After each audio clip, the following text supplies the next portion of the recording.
Sir, എന്റെ മകനെ കാണാതായിട്ട് ദിവസങ്ങൾ എത്രയായി? ആ കേസിനെ കുറിച്ച് സംസാരിക്കാനാ. ദേവിക മാഡം പറഞ്ഞിട്ട് DSP കൂടാതെ മറ്റൊരു ടീമിനെയും കൂടി നിയമിച്ചല്ലോ. ആ ടീമിലും DYSP ഹൈസ്കൂളുകളെ സ്വാധീനം ചെലുത്തുന്നുണ്ടെന്നാണ് ഞാൻ മനസ്സിലാക്കിയത്. എന്റെ സംശയം പിറകിൽ അവര് തന്നെയാന്നാ. ആ അരുന്ധതി. അങ്ങനൊരു സംശയം ഞങ്ങൾക്കും ഉണ്ട്. ഏട്ടത്തി, അവരുടെ വീട്ടിലേക്ക് ഇരച്ചു കയറണം. ഉറപ്പായിട്ടും എന്തെങ്കിലും തെളിവുകൾ കിട്ടും. നന്ദനെ ഉടനെ കണ്ടെത്തണമെന്നാണ് അയാളുടെ ലാസ്റ്റ് വാണിംഗ്. അതെങ്ങനെ സാർ? അതെങ്ങനെ? നിങ്ങളെല്ലാവരും കൂടി കാര്യങ്ങൾ ഇതുവരെ എത്തിച്ചില്ലേ? നോക്ക്, നന്ദനെ കണ്ടുപിടിച്ചില്ലെങ്കിൽ പുതിയ ആരെങ്കിലും അന്വേഷണത്തിന് വരും. അതോടെ നമ്മുടേതുൾപ്പെടെ രഹസ്യങ്ങളൊക്കെ പുറത്തു വരും. നന്ദനെ തട്ടിക്കൊണ്ടുപോയവരെ ആയിരിക്കില്ല, നമ്മളെ ആയിരിക്കും ആദ്യം അകത്താക്കുക. അല്ല, സാറിന്റെ ഹോൾഡ് ഉപയോഗിച്ച് എന്തെങ്കിലും ചെയ്യണം സാർ. അതിന്റെയൊക്കെ സമയവും സാഹചര്യമൊക്കെ കഴിഞ്ഞു. എന്റെ പ്രതാപകാലം മങ്ങി. ഇതിപ്പം വീഴ്ചയുടെ സമയമാണ്. തൊട്ടതെല്ലാം പിഴയ്ക്കാനാ സാധ്യത. അതുകൊണ്ട് കെവിനെ, ഞാൻ ഒരു കാര്യം പറയാം. എന്താ സാർ? സ്വയം രക്ഷ നോക്കുക. എനിക്ക് നിങ്ങളെ രക്ഷിക്കാൻ സാധിച്ചെന്ന് വരില്ല സാർ. ആദ്യം എനിക്ക് എന്റെ രക്ഷ നോക്കണം. പിന്നെ എന്തെങ്കിലും സംഭവിച്ചിട്ട് എന്നെ പഴിക്കരുത്. നിങ്ങൾക്ക് വേണ്ടി ചെയ്യേണ്ടതൊക്കെ ഞാൻ ചെയ്തു. നിങ്ങളെ സഹായിച്ചതാ എന്നെ ഇപ്പൊ ഈ അവസ്ഥയിൽ കൊണ്ടെത്തിച്ചത്. സാർ, ഇസബൽ എന്ത് പറയുന്നു? ഇസബെല്ലോട് പറഞ്ഞില്ല, പറയണം. എനിക്കെതിരെ ചിലപ്പോ ഡിപ്പാർട്ട്മെന്റ് തലത്തിൽ നിന്ന് അന്വേഷണം വരാനും സാധ്യതയുണ്ട്. എന്ത് ചെയ്യണമെന്നൊരു പിടിയില്ല. ആ നന്ദൻ ഇവിടുന്ന് അറിയാൻ പറ്റിയാൽ മതിയായിരുന്നു. എന്റെ വീഴ്ച തുടങ്ങിയെന്ന് തന്നെ തോന്നുന്നു.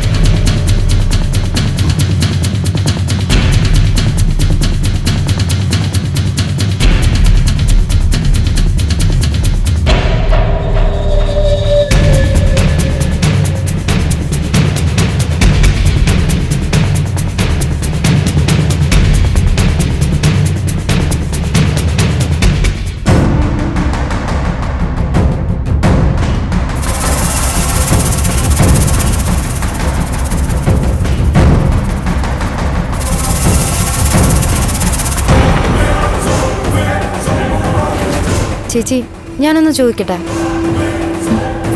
ചേച്ചി പറഞ്ഞിട്ട് എസ്തപ്പാനാണ് ഋഷിയെ തട്ടിക്കൊണ്ടു പോയിരിക്കുന്നു എന്നാ അരുന്ധതി മാഡം ഉൾപ്പെടെയുള്ളവർ വിശ്വസിക്കുന്നത്, അല്ലേ?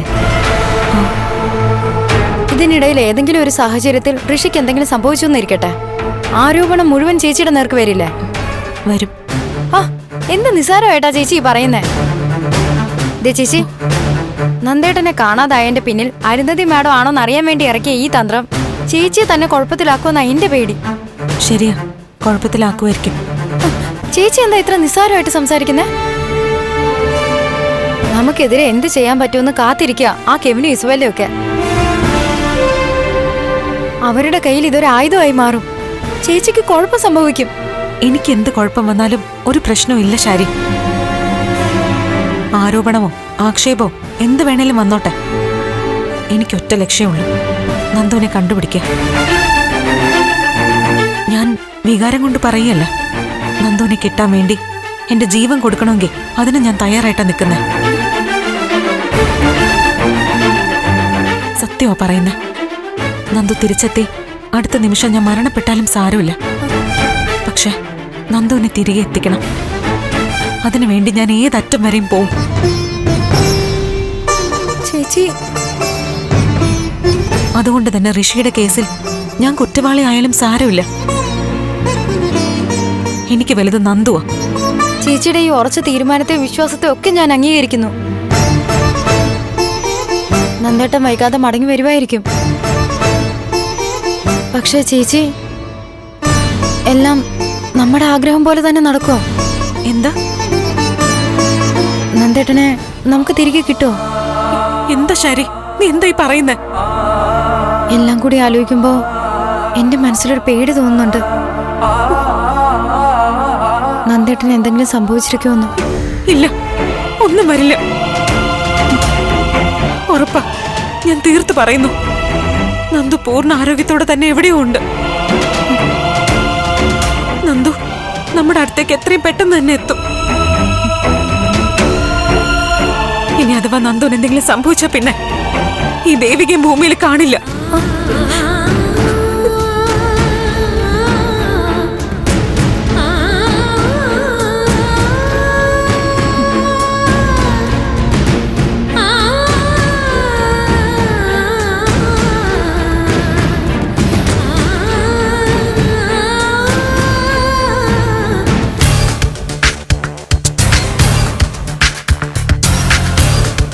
ഋഷി, അപ്പൊ എങ്ങനെയാടാ നമ്മൾ ചർച്ച ചെയ്ത പ്ലാനിങ്ങിനെ കുറിച്ച് നീ ചിന്തിച്ചോ? ദേവികയുടെ അനിയത്തി ശാരികയെ കല്യാണം കഴിച്ച് ചന്ദ്രോത്ത് കയറി പറ്റുന്ന കാര്യം? അതിനെക്കുറിച്ച് ഞാൻ ചിന്തിച്ചില്ല. കാരണം എനിക്കറിയാം അത് നടക്കാത്ത കാര്യമാണെന്ന്. നിങ്ങൾ ഓരോ സമയത്തും ഓരോന്ന് പറയുന്നു, കേൾക്കുമ്പോൾ തോന്നും പറയുന്നത് സത്യമാണെന്ന്. പിന്നെ മനസ്സിലാവും എന്നായിട്ട് കളിയാക്കുവാണെന്ന്.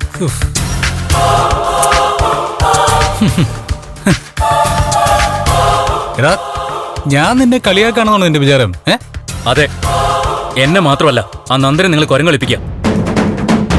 ചന്ദ്രോത്തിന്റെ തകർച്ചയും തേങ്ങാക്കൊലയൊന്നും അല്ല, അതിനപ്പുറം എന്തോ ഒരു ലക്ഷ്യമുണ്ട് നിങ്ങൾക്ക്. എടാ, എന്റെ ചെകിടത്ത് എനിക്ക് തന്നെ തല്ലാൻ തോന്നുന്നു. ഞാൻ നിന്നെ വെറുതെ അണ്ടർസ്റ്റിമേറ്റ് ചെയ്തു. എടാ, ഞാൻ പറയുന്നൊക്കെ വെള്ളം തൊടാതെ വിഴുങ്ങുന്നതിനാണെന്ന് ഞാൻ കരുതിയത്. നിനക്ക് ഒടുക്കത്തെ ബുദ്ധിയാണെന്ന് എനിക്ക് മനസ്സിലായി.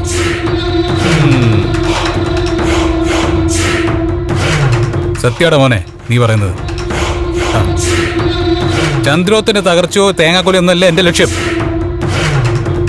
എന്റെ ലക്ഷ്യമേ പണമാ.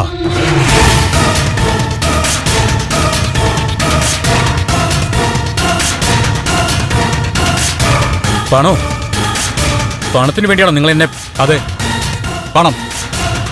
അതിപ്പോ നേരിട്ടോ ഓൺലൈൻ ട്രാൻസ്ഫർ ആയോ എങ്ങനെയായാലും എനിക്ക് പ്രശ്നമല്ല. പക്ഷേ പണം വേണം. പണം കിട്ടിയാ നിനക്ക് പോവാം. സത്യമാണോ നിങ്ങൾ ഈ പറയുന്നത്? എടാ, നിന്നാണ്, എന്നാണ്, ദൈവത്തിനാണ് സത്യം. എടാ, പണത്തിന് വേണ്ടിയാ നിന്നെ കിഡ്നാപ്പ് ചെയ്തേ. പറ, എത്ര പണം നിങ്ങൾക്ക് വേണ്ടത്? അതിന് എത്ര കോടിയായാലും ശരി എന്റെ അമ്മ തരും.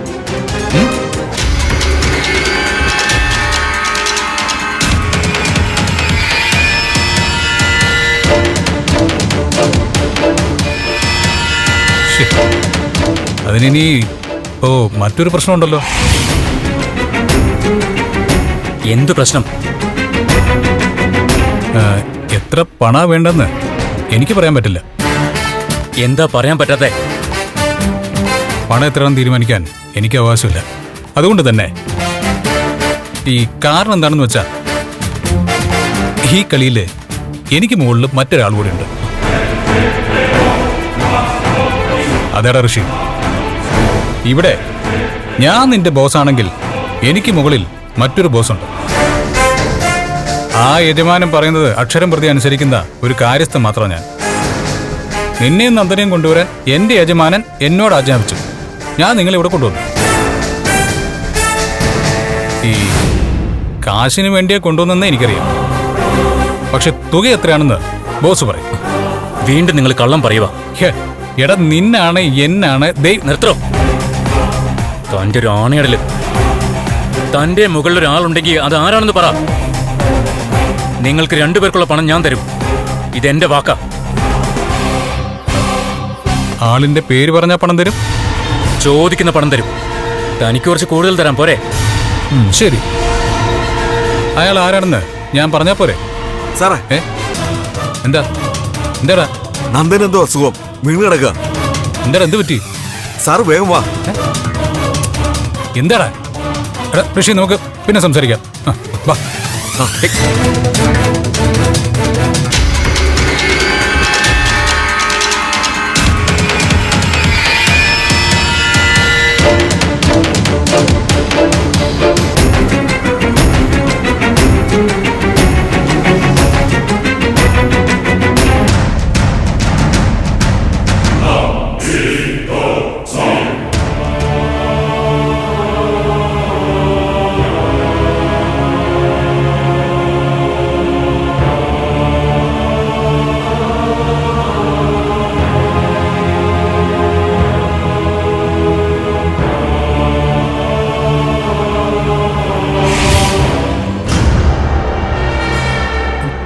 എടാ എന്ത് പറ്റിയതാ?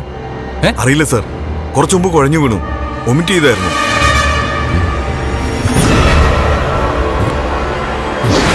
നന്ദ, നന്ദ,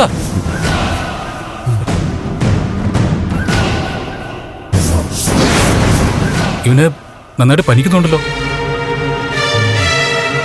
ഇന്നലെ രാത്രി മുതൽ പനിയുണ്ടായിരുന്നു, അതിനുള്ള ടാബ്ലറ്റ് കൊടുത്തതാ. പ്രഷർ കൂടുന്നു പറഞ്ഞിരുന്നു. നന്ദ, നന്ദ, എന്താടാ പറ്റിയേ? എടാ എന്തെങ്കിലും പ്രശ്നമുണ്ടോ നിനക്ക്? നന്ദ, നന്ദ, നന്ദ, നിങ്ങൾ ഇവനെ എന്തെങ്കിലും ചെയ്തോ? തൊഴിക്കോ തല്ലോ വല്ലതും ചെയ്തോ? ഇല്ല സാറേ, ഇയാൾക്ക് ആഹാരം കൊടുത്തിട്ട് ഞങ്ങൾ പുറത്തു പോയതാ. എന്തോ ഒരു ശബ്ദം കേട്ട് വന്നപ്പോൾ ഇയാൾ നിലത്ത് കിടക്കുന്നു. ആ വെള്ളം കൊണ്ടുവാ.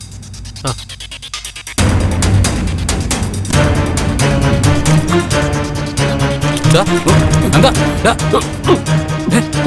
എന്താ പിടിച്ചേ? എന്താ എന്താ എന്താ എന്താ പറ്റിയേ? എന്താ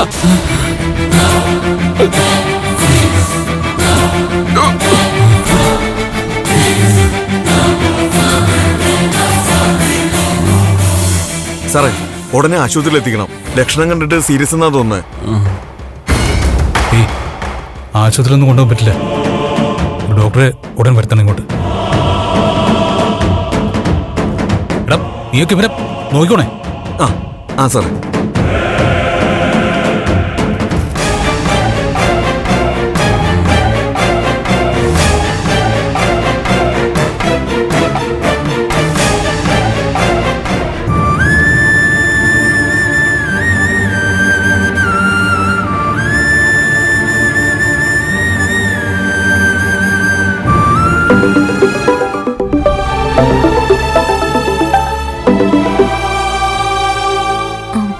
ഹലോ അമ്മേ.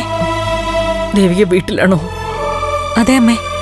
നാളെ നിനക്ക് തിരക്കുകളുണ്ടോ? മീറ്റിങ്ങോ അങ്ങനെ എന്തെങ്കിലും? എന്താ അമ്മേ? അമ്മ കാര്യം പറ. എനിക്കൊരു സഹായം ചെയ്യണം. എന്ത് സഹായം അമ്മേ?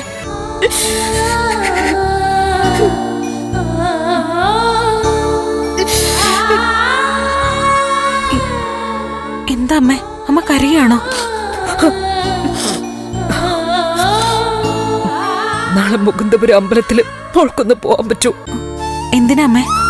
അവിടെ ഞാൻ നന്ദന് വേണ്ടി കുറെ വഴിപാടുകളൊക്കെ നേർന്നിരുന്നു. നാളെയാ പറഞ്ഞിരിക്കുന്നത്. ഒരു പൂജയും ചെയ്യണം. അതിനെന്താ അമ്മേ? അത് ചെയ്യാലോ. എനിക്ക് അമ്പലത്തിൽ പോകാനൊന്നും തോന്നുന്നില്ല ദേവിക. മനസ്സിന് വലിയ ഭാരം. വീടിന് പുറത്തിറങ്ങിയ ഞാൻ കുഴഞ്ഞു വീണു പോവും. അമ്മ വിഷമിക്കാതെ. ഒരു കാര്യം ചെയ്യാം, ഞാൻ രാവിലെ ചന്ദ്രോത്ത് വരാം.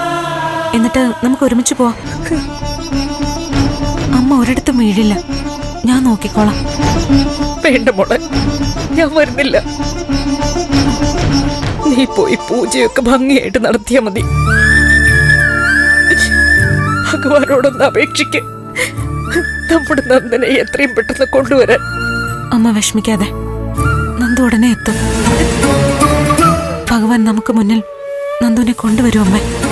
എത്രയും പെട്ടെന്ന് അവനെ കണ്ടില്ലെങ്കിൽ വല്ല അറ്റാക്കും വന്ന് ഞാനങ്ങ് അവസാനിക്കും. അമ്മേ, എനിക്ക് സഹിക്കാൻ പറ്റുന്നില്ല മോളെ. പറഞ്ഞില്ലേ അമ്മേ, ഉടൻ തന്നെ നന്ദുവിനെ നമുക്ക് കാണാൻ പറ്റും. അമ്മ വിഷമിക്കാതെ. നാളെ ഞാൻ പോയി പൂജയൊക്കെ നടത്തിക്കോളാം. ശരി അമ്മേ. ശരി.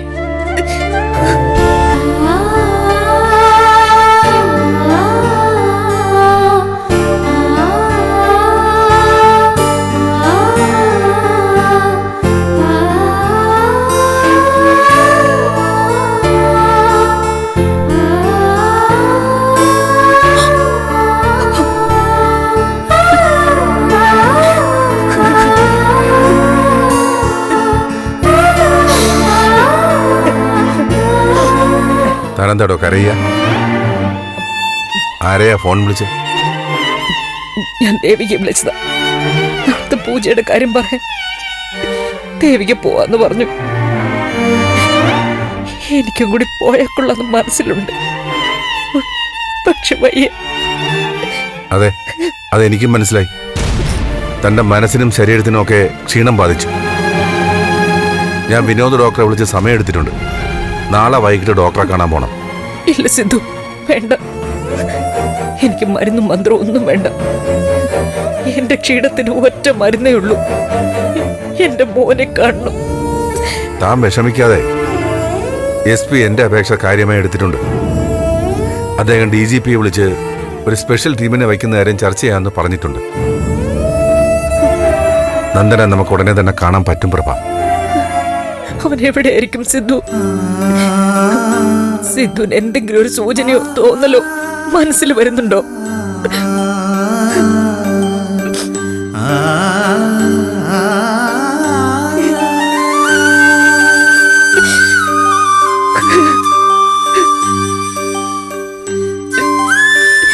ഇല്ലല്ലേ. അവൻ എന്തോ ആപത്ത് വന്നിട്ടുണ്ടെന്ന് സിദ്ധുവിന്റെ മനസ്സിലും തോന്നുന്നുണ്ടല്ലേ. ഞാൻ വിഷമിക്കാതിരിക്കാൻ വേണ്ടിയല്ലേ സിദ്ധു അഭിനയിക്കുന്നത്. അല്ല പ്രഭ, സത്യമായോ അല്ല. അവനൊന്നും സംഭവിച്ചിട്ടില്ല. സമാധാനിക്കും. പുതിയ അന്വേഷണമൊക്കെ ഉടനെ ആരംഭിക്കുകയല്ലേ. അതോടെ എല്ലാം ശരിയാവും. ആ, നമുക്ക് ഡോക്ടറെ ചെന്ന് കാണണം. താൻ വരണം.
ഡോക്ടറെ, ദേഷ്യം തോന്നണ്ട.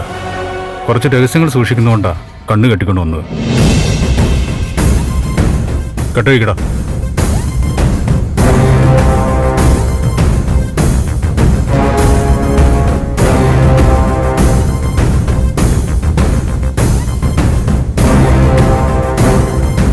ഇതെന്താ പറ്റി?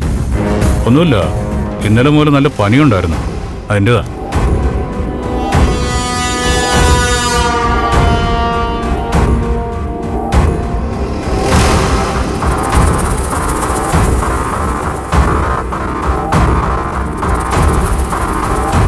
ഇത് സിദ്ധാർത്ഥ സാറിന്റെ മകനല്ലേ? MLA ദേവികയുടെ ഭർത്താവ് കാണാതായി എന്ന് പറയുന്ന നന്ദൻ. എന്താ ഡോക്ടർ നോക്കുന്നത്? പരിചയമുണ്ടോ? ഇല്ല. ഡോക്ടർ പെട്ടെന്ന് പരിശോധിച്ച മരുന്ന് കഴിക്കുക.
ആളിന് എന്തെങ്കിലും അപകടമോ അത്യാഹിതം ഉണ്ടായോ?